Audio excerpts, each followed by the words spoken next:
I, 28F, have been married to Oliver, 31M, for 4 years. We met in college when I was a sophomore and he was a senior. I was immediately drawn to his kind nature and sense of humor. We dated for 3 years before getting married in a small ceremony.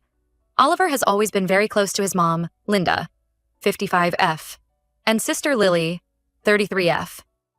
They're a tight-knit unit, which I admired at first. Oliver's dad left when he was just 5 years old, leaving Linda to raise 2 kids on her own. She worked multiple jobs to make ends meet, and Oliver often talks about how they struggled financially but always had each other's backs. I come from a different background. My parents are still happily married, and while we weren't rich, we were comfortable. I have 2 older brothers who I'm close with, but not in the same intense way Oliver is with his family. This difference has caused some tension over the years. When Oliver and I first started dating, Linda and Lily were polite but distant. I always felt like an outsider around them, like I was intruding on their little circle. Oliver would assure me they just needed time to warm up, but even after 4 years of marriage, I still don't feel fully accepted. Things took a turn about 6 months ago when Lily's husband Tom passed away suddenly from an aneurysm. It was devastating for everyone, especially since they'd only been married for 2 years. Lily fell into a deep depression, barely leaving her house. Linda started asking me to help out with errands and chores for Lily. At first, it was small things, picking up groceries, doing some laundry. I was happy to help during such a difficult time. But the requests kept escalating. Soon I was cooking all of Lily's meals, cleaning her entire house, even paying some of her bills. If I ever tried to say no, Linda would lay on the guilt trip. She'd remind me how Lily was grieving and needed support, how family should stick together in tough times. Oliver was working long hours and traveling for work, so he was oblivious to what was happening. I felt stuck and didn't know how to bring it up without seeming heartless. This went on for months, with me essentially becoming Lily's unpaid housekeeper on top of my own job and household responsibilities. I was burning out fast. I'd come home from work, rush to Lily's to cook and clean, then come back home to do it all over again for Oliver and me. My own work was suffering, and I was constantly exhausted. I tried to talk to Oliver about it a few times, but he'd just say how proud he was of me for helping his sister. He'd remind me of all the times Lily had been there for him growing up, like when she worked extra shifts at her part-time job to buy him a suit for prom. I felt guilty for even considering complaining. Then last week, everything changed. Lily asked me to grab some documents from her home office to bring to her at work. When I went in, I noticed her computer was open to an email draft. I didn't mean to snoop, but a phrase caught my eye. Dad's inheritance. This was shocking since Oliver's dad had never been in the picture. As far as I knew, they hadn't heard from him in over 25 years. I started reading and couldn't believe what I saw. Apparently, Oliver's estranged father had passed away recently, leaving a substantial inheritance to be split between Linda, Lily, Oliver, and their families. The email was to Linda, discussing how to keep the entire inheritance for themselves without Oliver or me finding out. They had forged documents claiming Oliver was deceased to cut us out entirely. I was stunned by their greed and deception. As I read more, I discovered this wasn't a spur-of-the-moment decision. They'd been planning this for weeks, ever since they first learned about the inheritance. There were detailed discussions about how to hide the money, what to tell Oliver if he ever found out, even plans to guilt him into giving them his share if their initial plan failed. I felt sick to my stomach. All those months of running myself ragged to help Lily, and this is how they repaid us? I thought about all the times Linda had guilted me into doing more, all while knowing she was planning to steal from us. I took photos of the email and other incriminating documents as evidence. Then, without really thinking it through, I called the police to report the fraud. Officers came and seized Lily's computer. Both she and Linda were arrested on the spot. When Oliver got home that evening, I sat him down and told him everything. To my shock, he was furious with me for involving the authorities. He said I should have talked to him first and let him handle it privately. We got into a huge fight where he accused me of overstepping and damaging his relationship with his family. Oliver kept saying I didn't understand their family dynamic, that there must be some explanation. He insisted that his mom and sister would never do something like this, that I must have misunderstood. When I showed him the photos I'd taken of the emails, he got even angrier, saying I had no right to go through Lily's personal information. The argument escalated quickly. I reminded Oliver of all the times I'd bent over backward to help his family, how I'd put my own needs aside time and time again. I told him about how exhausted and taken advantage of I'd felt these past months. Oliver accused me of keeping score, saying that's not how family works. By the end of the night, we were both in tears. Oliver stormed out, saying he needed space to think. He went to stay with a friend, leaving me alone in our house, feeling lost and confused. Oliver has barely spoken to me in days. He's been in contact with Linda and Lily, who are facing serious charges. I truly thought I was doing the right thing by reporting a crime, but now I'm second-guessing myself. Was I wrong to go to the police without talking to Oliver first? Should I have let him deal with his family's betrayal privately? I'm hurt that he seems more concerned about them than me after what they tried to do. I don't know where we go from here or if our marriage can recover from this. Aida? Update 1. It's been about 2 weeks since my last post, and a lot has happened. First, I want to thank everyone for their supportive comments. Reading them helped me feel less crazy and more confident in my actions. Oliver came home after a few days, but things were tense between us. We barely spoke, just coexisting in the same space without really communicating. It was like living with a stranger. I was miserable, but I didn't know how to bridge the gap between us. Finally, after about a week of this, I couldn't take it anymore. I sat Oliver down and told him we needed to talk. I explained how hurt I was that he seemed more concerned about his mom and sister than about me or the fact that they tried to steal from us. I laid out everything I'd been feeling over the past months. The exhaustion, the feeling of being taken advantage of, the hurt of never truly being accepted by his family. To my surprise, Oliver broke down. He admitted he'd been in shock and didn't know how to process everything at first. He said he'd visited Linda and Lily in jail and confronted them about their actions.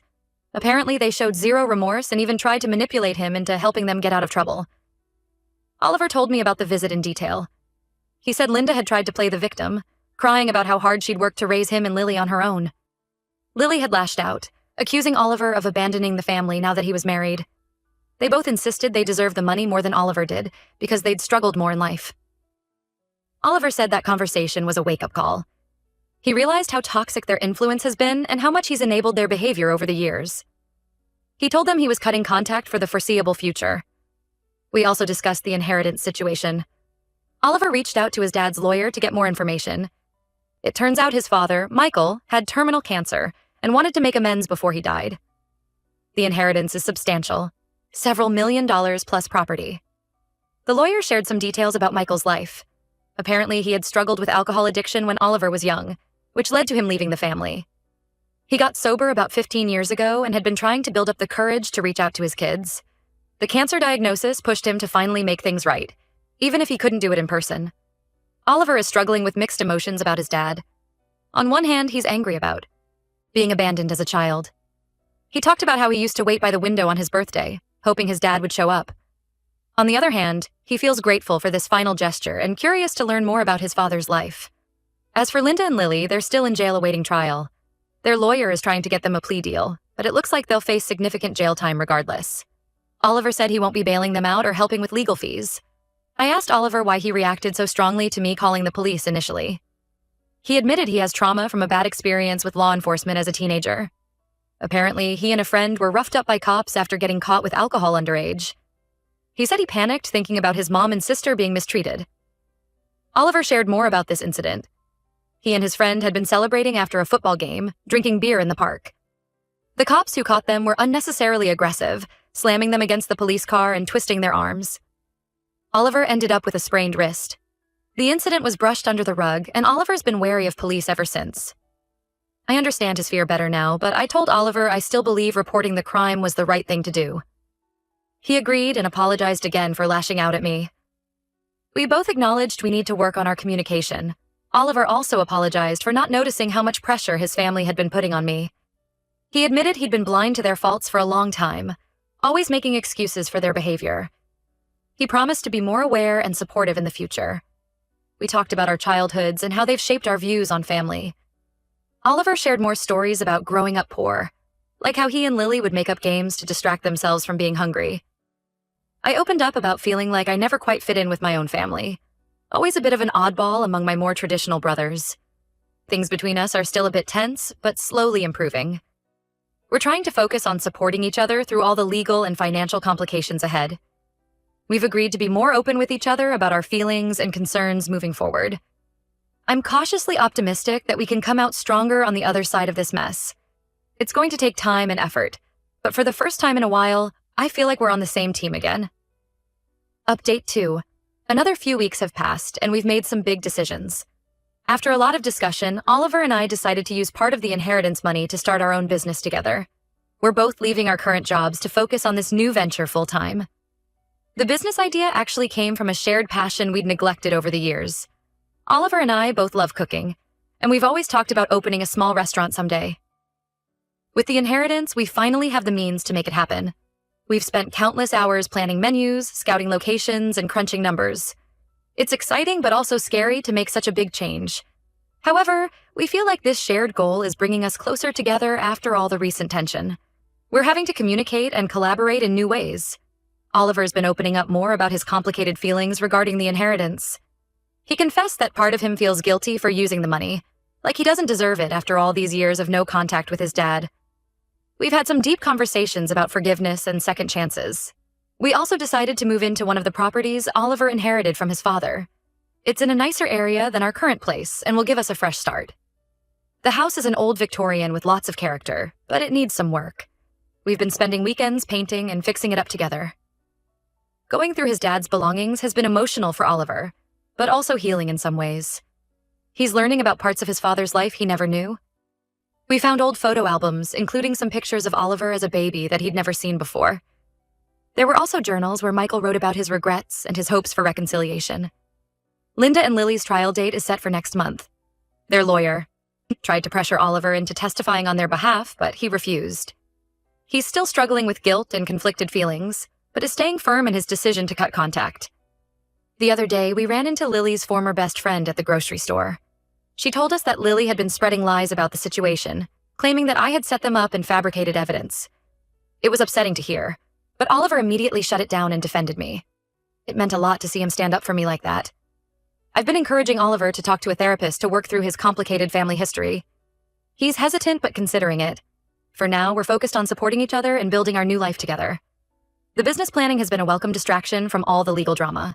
We're in the process of securing a location for the restaurant and have started reaching out to potential suppliers. Oliver's been experimenting with recipes in our new kitchen, and I've been working on the business plan. It feels like we're finally moving forward instead of being stuck in the pain of the past few months. There's still a long road ahead, but for the first time in a while, I'm excited about the future. Update 3. The trial is over. Linda and Lily were both found guilty of fraud and sentenced to 3 years in prison. Oliver attended the sentencing, but didn't speak to them. It was a difficult day. Oliver was quiet on the drive home, lost in thought. When we got back, he finally opened up about how he was feeling. He said seeing his mom and sister in handcuffs was surreal, like watching a movie about someone else's life. Part of him still couldn't believe they'd gone to such lengths to deceive him. We talked late into the night, rehashing old memories and trying to make sense of everything that's happened. Oliver shared stories from his childhood, some good and some bad. He talked about the time Lily stayed up all night to help him finish a school project, and about the Christmas when Linda worked 3 jobs to buy them presents. But he also remembered the manipulation, the guilt trips, the constant pressure to put family above everything else. I think the trial really drove home the reality of the situation for Oliver. He's realizing he can honor the good memories while also acknowledging the hurt they've caused. It's a difficult balance, but he's working on it. We're moving forward with our plans and trying not to dwell on the past.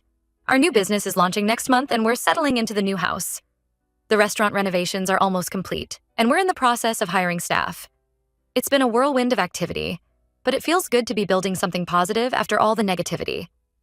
Oliver has started seeing a therapist to work through his feelings about his family. It's early days, but he says it's helping him process everything. He's also been reading books about setting boundaries and breaking cycles of toxic family dynamics. We've had some disagreements as we navigate this new chapter of our lives, but we're handling them better than before. We're both making an effort to communicate more openly and honestly. It's not always easy, but it feels like we're growing stronger as a couple. There are still challenges ahead. We're both nervous about the restaurant opening, and there's always the possibility that Linda and Lily will try to cause trouble once they're released. But we're facing these challenges together, which makes all the difference. I'm proud of how far Oliver has come in setting boundaries with his family.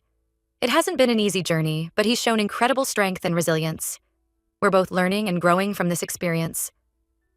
There are still days when I second-guess my decision to call the police, wondering if there was another way it could have played out. But then I remember the deception, the manipulation, and I know I did the right thing.